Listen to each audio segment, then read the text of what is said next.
Aloha, Miss Kay. Aloha. Thank you for coming out to our meeting pertaining your daughter Shartae. I truly appreciate you coming out on your busy schedule. But before we get started, how are you doing? I'm doing well. We're also doing well. Just having a little busy time in the schedule where because actually not only is Shartae going to school, but I am going to school as well.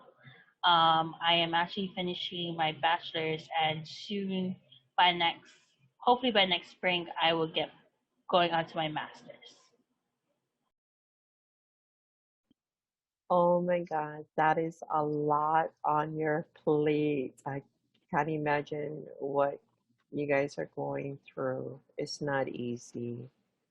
But thank you again for coming out, taking this time um, into your busy schedule pertaining your daughter. It just shows your daughter and myself that you really care about her education.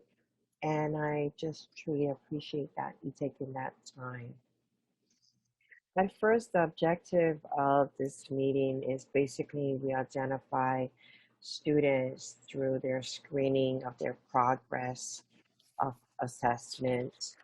And it's an ongoing assessment procedure that we do, children that not making any sufficient or satisfactory progress. So the schools have multi tiers. So there's three tiers, and it's pertaining to call response to intervention. So you might hear RTI as a short term. Um, but the three tiers are the first one is tier one.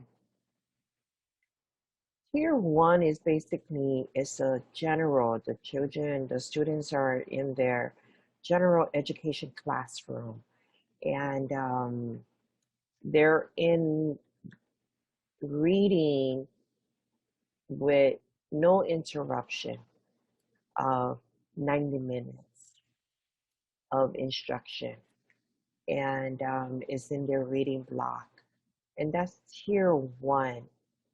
Tier two is goes to a smaller group to where it's about 3 to 5 students. During their reading block, they would get that extra help from myself or an EA that is in the classroom. That after the teacher share what's the instruction for their reading block, then the students will go into the small group and the EA or myself will break it down to where they will understand what the work is, what are we asking for. And Shartae is in tier two at this moment, so she goes into that small group. She doesn't leave the classroom. She's still in her general classroom with her class, and it's just during the reading time um, that she gets this extra help of 20 to 30 minutes of extra help during that time of the reading block. Um, it doesn't interfere with her math or her science or social studies with her any other classes. Um, and then our next tier is tier three. Our tier three are designed for students who demonstrate insufficient progress while they're in tier two. And they're breaking into a smaller group, which is a minimum of 30 minutes per session or a minimum of 15 to 20 per week that they'll get these sessions. Um, the performance are built from tier two that will get it, um, that will bring the work in tier three, where the work is modified for the students. So the work will be modified or their tests will be modified for the students to understand. Do you have any question, Ms. K, pertaining to the three tiers that I was talking about? So for your class, is does she meet every day, or is it like once a week, twice a week when you work with the children during those times? Thank you for that question. So that question you're pertaining to, does she meet every time in the tier two that she in? Yes, she does. Every day we have a reading block for 90 minutes. So she goes into that small group um, with that extra help from myself or the EA. Does that answer your question? Yes. And um, also, I wanted to mention, I mean, I know Shrete, she does love school and everything. She mentions a lot about her other classes, like her music and her arts class. I didn't realize that they have that. Yes, when they go to that classes, those are like their we call it exploration. So that is that time they are actually away from their general education teacher and they go to like a day will be a PE, PE and hula or um, they will do garden and music. So it all depends what day that they doing that. Um, so like for our class, so Mondays is our PE and hula. So that will be on Monday. And that is the time that the teachers are collaborating on planning for them um, in for their classes. And then the next time they would do maybe Tuesday. Tuesday is our garden and then our music. So that is their exploration day. And I noticed that she has such much of an interest in drawing. And she talks about her music and the arts. And I just see that she just enjoying doing that. Um, did you notice that at home? Yes, actually, yeah, she will always talk about how she's singing and just enjoying herself more. And yeah, in the car, always on her way to school, she's singing and yeah, drawing. Yeah, she's always drawing her cats, just having fun, trying to draw her cats.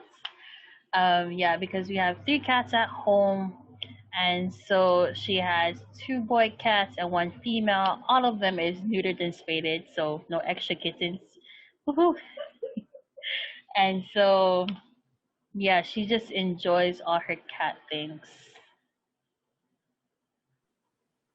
Yes, I do always see a lot of drawing when we have this like downtime in our classroom. Yes, she's drawing cats, or I hear her just humming, while she's doing her work, and and that's really, really great. Do you have any questions or concern at this time before we move on? Yes, just one. How is she? Because I know you mentioned the other teacher. She's doing good. How is she doing in your class? Thank you so much for asking and being concerned of how she's doing in my class. Um, I noticed we did another assessment of reading and spelling, and I noticed that she didn't progress too well. She was pretty much on the same when she was at the beginning of the school year. So that was my concern of her spelling and reading. Like, for an example of her spelling, I noticed when the two letters that make that letter sound. So for example, the spelling word is phone. Instead of spelling it PHONE, and E, she spells it Fone. That is just my concern. That's what I've been noticing. Um, that's just one of the example for the words. So that was just my concern of that I've been noticing. Have you noticed that at home?